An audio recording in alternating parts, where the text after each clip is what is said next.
지난 2000년에 함신의 토종 콩식품이라는 그 회사가 한국에서 이제 세워졌어요. 2000년이니까 벌써 22년 됐죠. 근데 여기 지금 사진에 나와 있는데 저분이 이제 설립자가 되는 분이에요. 함정희 씨라고. 그래서 이제 그 함씨니까 함신의 토종 콩식품. 이거 들어보셨습니까? 이게 아무 데서나 파는 게 아니에요. 이게 순수 국산 콩으로 이제 콩 제품을 만드는 그런 회사인데 2000년에 이제 이 회사가 딱 시작이 되니까 사람들이 눈길도 안 줬어요. 무슨 국산이 뭐 아무거나 콩 갖다 하면 되는 거고 좀 대충 섞어서 만들면 되는 거지 뭐 그 100% 순수 토종 콩으로 만들겠다고 뭐 자부하면서 저렇게 하나 콧방귀도 안 꼈는데 이 사람이 이 노력을 이제 계속해요. 여러 가지 이제 특허도 받고 또 여러 가지 이제 기관에 가서 자기 그 제품을 알리기도 하고 그런데 이제 중요한 것은 아시다시피 유통 과정을 지나야 되는데 유통하는 업체에서 받아주지 않는 거 이런 거 갖다 놔봐야 팔리지도 않는다는 거예요. 그러니까 우리는 못 받아준다는 거 다 문을 닫기 시작하는 거예요. 그러니까 얼마나 힘들었겠어요, 그렇죠? 이 사람은 좋은 의도로 시작했는데, 근데 그 포인트가 뭐냐면 너무 값이 비싸요. 뭐 아시다시피. 그 당시에 그 2000년에 수입 콩이 650원이었대요, 1kg에. 근데 국산 콩은 얼마예요? 3,000원에서 4,000원. 네. 그러니까 말 다 했죠. 그러니까 값은 상상할 수 없는 거예요. 뭐 한두 배 차이가 아니에요. 이 만들어낸 제품이 거의 뭐 6, 7개 차이가 나겠죠. 그러니까 밀릴 수밖에 없는 상황인데 이 사람이 이걸 만들어 놓고요. 이제 원래 그 본인이 이제 시집 올 때부터 이런 걸 만드는 집안으로 왔대요. 두부 공장으로 1979년에. 근데 이제 한 10년 정도 한 20년 지난 거죠. 그러면서 제대로 된 콩 제품 한번 만들어 보자 하고서 뛰어들었다는 거예요. 근데 이제 막상 열어보니까 아무도 인정해주지 않는 상황 속에서 노력을 한 거예요. 결국은 하나 둘씩 열기 시작한 거예요. 이제 특별하게 이제 우리는 특별한 걸 팔자 하는 그런 가게들을 중심으로 이제 하나 둘씩 열기 시작해서 결국은 많은 곳에서 이제 시장을 확보하게 돼서 이제 팔리기 시작한 거예요. 근데 팔리기 시작하면서는 이제 입소문이 나는 거죠. 그래서 이제 처음에는 이 파는 곳이 중요했는데 나중에는 이제 제품이 중요하게 돼서 끝까지 아주 최고의 그런 퀄리티를 가지고 만들어내기 시작해서 이제 지금 많은 사람들이 이제 특별히 이런 걸 좋아하는 분들 이제 그 유기농에다가 국산콩 비싸도 그런 거 먹는 분들 계시잖아요. 그런 사람들에게 이제 인기를 얻게 됐다는 거예요. 근데 그 기간이 얼마나 걸렸냐면 6년 걸렸대요. 2006년 드디어 이제 뭔가 적자에서 흑자로 돌아선다고 할까요? 뭔가 그런 어떤 분위기 그렇게 됐다고 해요. 제가 이 기사를 짧게 보면서요 생각이 든 게 콩 제품 하나 만들어서 사람들의 인기를 받는데 6년 걸린다 이거예요. 저희가 이렇게 주변에 있는 사람들하고 관계를 형성할 때도요 이렇게 하루 이틀 만나갖고 형성이 안 되죠. 무슨 특별한 이해관계 때문에 내가 가서 굽신굽신 해야지 뭐가 일이 됐을 때는 몰라도 정당한 관계를 형성하고 누군가를 인정해 주려고 할 때는 시간이 필요하죠. 사람 관계도 저희가 뭐 당연히 하루 이틀 아니고 한 달, 두 달도 어려웠고 실수하는 경우가 많잖아요. 짧을 때 빨리빨리 하면 막 실수할 때가 참 많아요. 밖으로 보이는 거 가지고 판단하니까. 이 제품을 한번 보세요. 정말 좋은 제품인데 사람들이 인정하는데 6년 걸렸다. 그러니까 인정을 제대로 받는 시간이 오래 걸린다는 것을 저는 여기서 읽어낼 수 있었어요. 저희 사람 관계들도 마찬가지고. 특별히 있잖아요. 예수 그리스도를 만나는 과정에서 그 시간이 보자마자 단번에 예수를 믿는다? 보통 그거는 기적 중에 기적이 아니죠. 여기 계신 분들 중에 혹시 예수 그리스도를 믿을 의향이 없었는데 어떻게 예배를 들으시거나 아니면 지나가다가 말씀을 들으시거나 찬양을 들으시거나 뭔가 계기가 있어서 예수를 만나신 분들이 계십니까? 아주 그냥 한 번에 딱 그냥 되신 분들 계세요? 뭐 그런 분들 굉장히 드물어요. 이제 소위 모태 신앙이라고 하는 기독교 가정에 태어나도요. 결국 자기 신앙을 자기가 고백하는 데까지 시간이 오래 걸려요. 그렇죠? 어렸을 때 하는 고백 말고 진짜 자기가 나 진짜 예수 믿어요 하는 저희가 이번 주일에 하게 되는 컨퍼메이션 영어로 입교라고 하는 거 그런 거는 부모가 푸시한다고 되는 거 아니에요. 야 너 반드시 믿는다고 해. 뭐 맛있는 거 사줄게 이런 걸로 되는 게 아니죠. 뭐 푸시한다고 됩니까? 절대로 그렇게 하면 안 되는 거죠. 본인이 본인 힘으로 신앙을 고백하는 거. 시간이 얼마나 오래 걸려요, 그렇죠? 10년이 넘게 걸리는 거예요. 태어나서부터 16세, 17세 보통 그때 하니까 그러면 이게 시간이 얼마나 걸립니까? 그런 것들을 저희가 감안하면 이런 콩 제품 이런 거 6년 정도 걸리는 건 당연한 거고, 그리고 사람과의 관계 형성하는 것도 오래 걸리는 것이 맞는데, 여기에 특별히 예수 그리스도를 믿는 믿음을 고백한다는 것은 더 오래 걸리는 것이 맞다는 거예요. 보편적으로. 어떤 분들은 아주 짧게 예수를 만나는 경우도 계시지만 말이죠. 오늘 본문은 저희가 그런 중심으로 잠깐 들여다보려고 그래요. 오늘 본문은 제목이, 제가 잡은 제목은 고백이거든요. 고백. 이 고백이라는 제목으로 이 말씀을 잠깐 나누려고 하는 이 내용 중에서 저희가 집중해야 되는 대상은 백부장이에요. 백부장. 이제 이 예수님 돌아가시는 과정, 그러니까 요 앞에 부분, 수요일에 저희가 이 부분을 앞부분을 다루었는데, 예수님 돌아가실 때 주변 환경들을 다루었잖아요. 이렇게 그 상황들을 이렇게 저희가 다룬 다음에 예수님께서 그 3시, 그러니까 그 당시의 시간으로 3시고 여기 지금 현재 시간으로 오전 9시에 십자가에 못 박히셨는데 3시간 정도 지난 다음에 오늘 본문이에요. 오늘 본문에 이제 33절에 보시면 제 6시가 됐다. 6시는 3시간 뒤니까 12시 정오죠. 정오가 되었으면 당연히 밝아야 되는데 어두움이 몰려왔습니다. 예수님의 죽음에 대한 반응이죠. 그래서 세상이 어두워져서 이제 사람들이 웅성웅성하고 막 두려워하고 막 이랬을 것입니다. 그것이 3시간 더 지속됐다. 9시까지. 그러니까 오후 3시까지 갔다라고 이제 처음 33절이 기록을 하고요. 이제 그 9시가 됐을 때, 즉 오후 3시가 됐을 때에 무슨 일이 벌어졌는지 이제 34절이 쓰고 있어요. 예수님께서 크게 소리를 지르셨어요. 아직 돌아가시기 전인데, 엘리 엘리 라마 사박다니, 나의 하나님 나의 하나님 어찌하여 나를 버리셨나이까. 이렇게 고백하는 고백을 담아내신 거죠. 이 고백을 들으실 때에 예수님이 느끼셨던 버림받음이라는 것은 저희는 상상할 수 없을 뿐 아니라 단순히 칼로 찔러서 오는 이 어떤 고통, 맞아서 오는 고통, 이런 것들하고는 상상할 수 없이 차이가 나는, 저희가 마음의 고통이 하면 몰려오면 누가 나를 칼로 찌르는 것보다 더 아프잖아요. 그렇죠? 굉장히 아프고 견딜 수가 없잖아요. 그 마음의 고통을 한번 생각해 보세요. 예수님께서 여기서 육체적인 고통을 뛰어넘어서 결국 던지게 되는 마지막 고백은 나를 버리셨다는 거예요. 사실 이 버림이라는 자체를 몸소 체험하고 계시는 예수님은 사실 그 자리에 계실 필요가 없는 분이셨죠.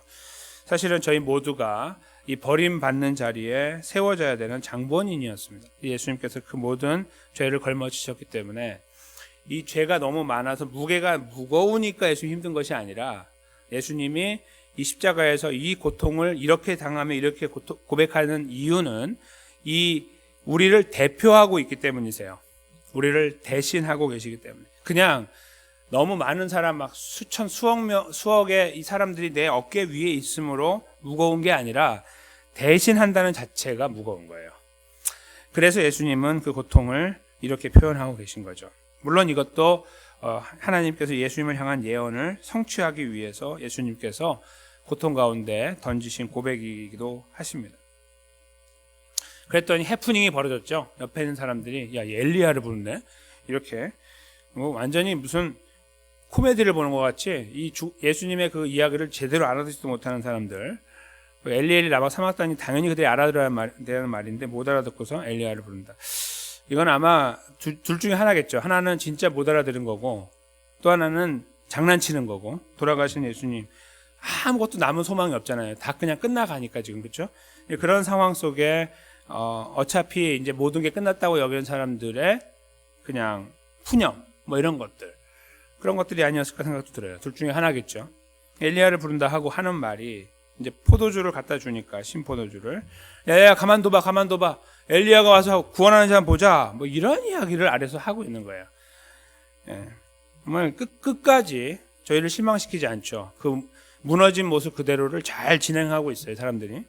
이제 그렇게 가지고 가고 있는 상황에 예수님께서 소리를 지르고 운명을 했다고 쓰고 있습니다. 누가복음 23장 46절에 가상 7원의 마지막에 기록되어 있는데요. 그게 뭐냐면, 아버지여 내 영혼을 아버지 손에 의탁하나이다입니다. 즉 다 이루었다라는 말이 끝이라고 생각하는 분도 계신데 그렇지 않고요. 그거 다음이 이 말이에요. 다 이루신 다음에 이제 자기 영혼을 아버지 손에 의탁하는 과정을 말씀하시고 끝나시는 거예요. 근데 한번 생각해 보세요. 마가복음이 기록하고 있는 이 고백, 가상칠언은 두 가지밖에 없어요. 근데 한 가지는 버림받았다는 고백이고 다른 한 가지는 나를 버리신 그분께 가는 거예요. 예수님의 이 고백을 잘 보세요. 그러니까 처음에는 하나님이 나를 버리셨다라는 이 버림받음에 대한 고통의 절규를 외치셨는데 결국은 어디로 가시는 거예요? 이 죽음의 끝자락에서 생명을 의탁할 수 있는 분은 하나님밖에 없어요. 그렇죠? 예수님이 한 인간으로서 우리 죄를 짊어지고 돌아가실 때 말이에요. 근데 그래서 버림받고 발로 차고 저리 멀리 던져버리는 하나님의 이 손길을 다시 붙잡고 돌아오는 모습이에요. 이렇게 훅 던졌는데 여기 끝자락에서부터 다시 기어 올라오는 모양. 어쩔 수 없는, 그렇죠? 이 그림을 한번 생각해 보세요. 예수님의 이 상황이 얼마나 비참했는가, 그렇죠? 그냥 내 영혼을 아버지 손에 의탁한다는 말이 굉장히 한편으로 의미 있는 거고 멋있어요, 그렇죠? 우리도 이렇게 항상 주님께 의탁해야 된다고 하지만 이 고백 두 개를 연결하면은 되게 아이러니한 거예요. 예수님은 하나님 이미 버렸는데 버린 하나님께 다시 기어가는 거예요. 하나님, 나 지켜주세요. 나 주님께서 거두어 주세요. 이렇게 하나님을 향해 가시는 예수님의 모양은 마치 우리가 얻어 터지고 나서 기어서 하나님 앞에 가야 되는 그런 모습을 연상해 주고 있어요. 예수님께서 그 일을 몸소 담당하신 거예요. 성소 휘장이 찢어졌고요. 이 다음에 나타나는 현상이 이제 39절입니다. 먼저 40절, 41절은 무엇을 말해주냐면 왜 여인 이야기를 하고 있냐면 이 자리에 증인들이 많았다는 걸 말하고 싶은 거예요. 이런 류의 사람들과 더불어 많은 증인들이 있었다는 거죠. 마가가 이 자리에 없었기 때문에요. 마가복음을 기록한 당연히 이 상황을 눈으로 보지 않아요. 멀리서 봤거나 저기 숨어서 봤을지 모르나 당시 상황에는 없었어요. 그래서 결국 하나님께서 성경을 쓰실 때에는 이런 증언들을 바탕으로 쓰도록 증언을 듣고 하나님의 영감으로 개입하셔서 쓰게 하시는 거예요. 그래서 전혀 오차가 없게 쓰시는 거죠.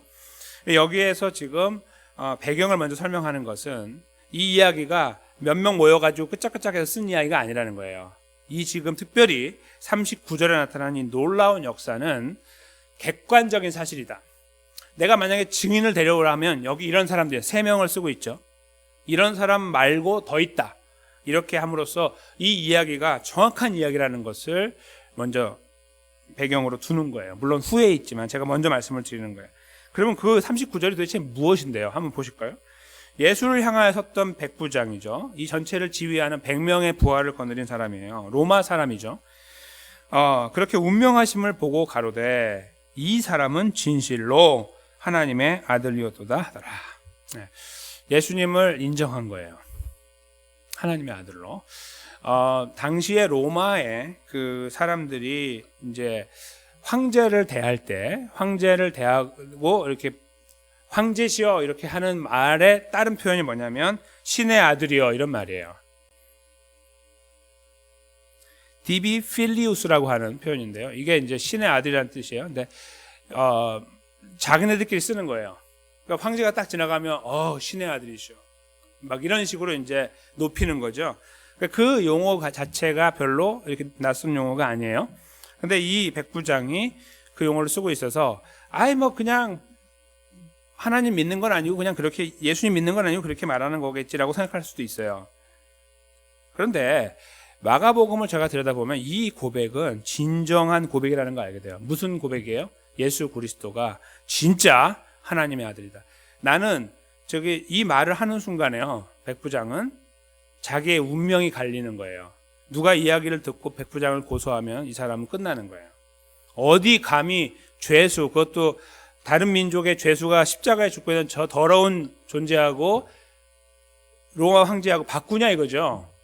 자기 입에서 나오는 신의 아들이라는 말은 항상 황제한테만 해야 되거든요. 근데 그걸 바꾼 거예요. 자기 목숨을 걸고. 주변에 군사들이 있잖아요. 자기 앞에 자기 부하들이 다 있는데 거기서 하나님의 아들이었다고 하는 이야기를 누가 들어요? 여기 옆에 있는 여인들이 듣는 거예요. 저쪽에서. 그렇죠? 이 모든 과정들을 이렇게 생각해 보시면 이 백부장은 목숨 걸고 이 고백을 하고 있는 거예요. 진실된 고백을. 이제 왜 이 내용이 이 상황 속에서 의미가 있을까요? 마가복음에요. 하나님의 아들이었도다. 하나님의 아들이라는 표현은 그렇게 많이 안 나와요. 1장 1절에 한번, 3장 11절, 5장 7절에 나오고 1장 11절하고 9장 7절 이렇게 총 5번 있는데 오늘까지 6번인데 그 1장 11절, 9장 7절은 하나님께서 표현하는 거예요. 그러니까 그건 제껴놔야 돼요. 그러면 총 4번밖에 안 나와요. 어떤 이렇게 표현을 통해 나오는 예수님을 하나님의 아들로 표현하는 거는. 그런데 그 2번이 누구 거냐면 사탄 거예요. 3장하고 5장 거는. 결국은 이 전체 내용에서요, 사람의 입을 통해서 예수님을 하나님의 아들이라고 하는 것은 딱 한 번밖에 안 나오는 거예요. 이걸 굉장히 중요하게 보셔야 됩니다. 하나님 마가를 통해서 의도적으로 쓰는 이렇게 말씀하시는 거예요. 왜냐하면 마가복음은 누가 읽었냐면 첫 번째 읽어야 되는 사람은 로마 사람들이었어요. 기가 막히지 않으세요? 이 마가복음을 읽기 위해 대상으로 쓴 사람은 로마 사람이었다. 오늘 여기에 누구예요? 이 사람이? 로마 사람. 대표적인 로마 사람이에요. 그렇죠? 로마 사람이 주변에 있는 어떠한 사람도 하지 않는, 장난치고 있는 사람들 다, 그렇죠? 다 그냥 죽어 마땅한 그냥 그런 인간들이 주변에 널려 있는데 그 중에 한 명이죠. 아니면 더 나쁜 사람이고, 로마 사람, 그렇죠? 완전 이방인이니까. 그 사람이 입을 열어서 예수님을 하나님의 아들이었다라고 말한다. 이건 기적이에요. 이게 아까 제가 서두에 말씀드린 사람을 우리가 함부로 인정할 수 없다. 그렇죠? 그거는 엄청난 실수를 유발하는 거예요. 잘못되는 거예요. 거의 다 잘못돼요. 이 사람 좋은 것 같아요. 나중에 보면 아닌 경우 되게 많죠. 그래서 사람은 더 중요해요. 물건을 보는 거하고 달라요. 그렇죠? 근데 이 엄청난 고백을, 자기 목숨을 거는 고백을 백부장이 던졌다. 이거는요, 이 사람이 하는 게 아니에요. 백부장이 할 수 없는 거예요. 자기 갑자기 머리가 돌아가지고 하는 건 몰라도 갑자기 정신병에 걸려요. 그거 아닌 이상은 못 하는 거예요. 제정신으로. 결국 누가 하신 거예요? 무엇을 보여주고 있는 거죠? 이방인의 구원, 첫째. 더 나아가서 로마인의 구원. 더 나아가서 하나님 백성이라 하면 로마인이건 이방인이건 유대인이건 하나님은 구원하신다. 이걸 마지막에 보여주시는 거예요. 이게 바로 로마서 이 복음서의 핵심이에요. 이게 이 로마서가 아니라 마가복음의 핵심이에요. 이 마가복음이 쓰여진 목적이에요. 그런 의미에서 이 39절은 저희가 눈여겨봐야 되고 마음에 담아놔야 되는 거예요. 왜요? 이 이야기가 바로 우리 이야기이기 때문에. 그렇죠? 유대인들은 의기양양해서 자기들이 마치 선택된 백성이니까 그냥 태어나서 가만히 있으면 구원받는 줄 알았어요. 다 헛소리였죠. 하나님 앞에 똑바로 하지도 않으면서 이상한 논리를 갖고 자기 다 죄 짓고서 나는 선민이야, 이런 헛소리를 계속해서 하면서 하나님과 관계는 지켜나가지 않는 이런 엄청난 무례함을 범했어요. 심지어 구원도 자기네 건 줄 아는 거예요. 예수님 후에. 하나님은 절대로 용납하지 않아요. 그런 헛소리들을. 특별히 가장 중요하게 마가복음이 복음서 4개 중에 가장 먼저 쓰여질 것으로 예상을 해요. 학자들은. 다시 말씀드리면 유대인들을 먼저 품으려고 하는 의도보다 하나님의 모양이 이방인들을 먼저 품는, 그것도 유대인의 가장 큰 적이죠. 한국으로 하면 일제시대에 일본 사람에게 먼저 복음을 전하는 거예요. 하나님이. 억울하죠, 우리 사람들. 우리가 더 억울하고 우리가 더 착한데 하나님 이렇게 하시면 안 되죠. 무슨 소리예요, 그게? 헛소리죠, 다. 하나님의 놀라운 사랑, 구원의 역사는 이 장벽을 다 허물어 버리는 거예요. 모든 인류가 색깔도 관계없고 인종도 관계없는 거예요. 민족도 관계없는 거고. 그것을 바로 이 마가복음이 처음 쓰여지면서 선포될 때에 나타난 거예요. 예수님은 바로 하나님 백성을 위해 오셨다. 로마인, 유대인 필요 없고 하나님 백성을 위해 오셨고 돌아가셨다. 그래서 사람을 구원할 때 이렇게 한다. 봐라. 이런 구원 받냐? 이거죠. 이 백부장 같은 존재가, 저희가 이 백부장을 묵상하면 우리 자신이 드러납니다. 전혀 관계없는 존재들. 예수님을 믿어야 할 이유가 없는 한국 사람으로 태어난 우리들. 그러나 복음의 씨앗을 통해서 저희에게 복음을 전달해 주시고 복음만 전달된다고 되는 게 아니라 우리 마음이 열려야 되는데 그것은 성령 하나님의 역사예요. 개인을 찾아오셔서 우리의 마음을 다 열어주신 거예요. 우리가 연 게 아니고요. 성령 하나님이 열어주시는 거예요. 그 역사하심으로. 백부장의 마음이 열리고 눈이 열려서 예수님을 본 거예요. 어떤 분들은 성전의 휘장이 끊어진 걸 보고서 백부장이 깜짝 놀랐을 거라고 생각하는 분도 계시지만 저는 그렇게 생각하지 않아요. 백부장은 지금 십자가 앞에 있기 때문에 성전 이야기는 저쪽에서 일어난 거예요. 지금처럼 동시에 영상이 틀어지는 게 아니에요. 인터넷이 있는 게 아니죠. 무슨 일이 벌어지는지 전혀 몰라요. 나중에 한 거예요. 그렇죠? 그거하고 관계없습니다. 그냥 여기에 있는 동안에 죽어가는, 예를 들어 예수님이 꿈틀꿈틀 움직이면 살아나려고 해요. 오, 이게 뭐지? 하면서 믿는 거면 또 이해가 돼요. 그렇죠? 이 사람은 끝났어요. 다 끝났어요, 지금. 그런데 어떻게 그 사람을 보면서 진실로 하나님의 아들이었다고 말을 하냐 이거예요. 이게 바로 하나님의 구원의 기적이에요. 이 놀라운 구원의 기적이 사랑하는 성도들과 저에게 왔습니다. 저희가 여기 있는 것은 저희의 잘남과 저희 인격이 전혀 발동하지 않았어요. 하나님의 전적인 역사가 우리 안에 파고 들어왔을 때 금보다 귀한 믿음, 이 은혜를, 구원의 역사를 저희들에게 허락해 주신 거예요.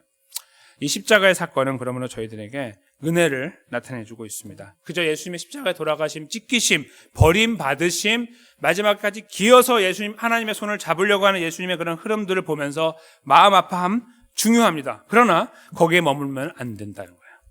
거기에서 이루신 놀라운 구원의 의미가, 그 능력이 우리에게 주어졌다는 데까지 이르러야 되는 거예요.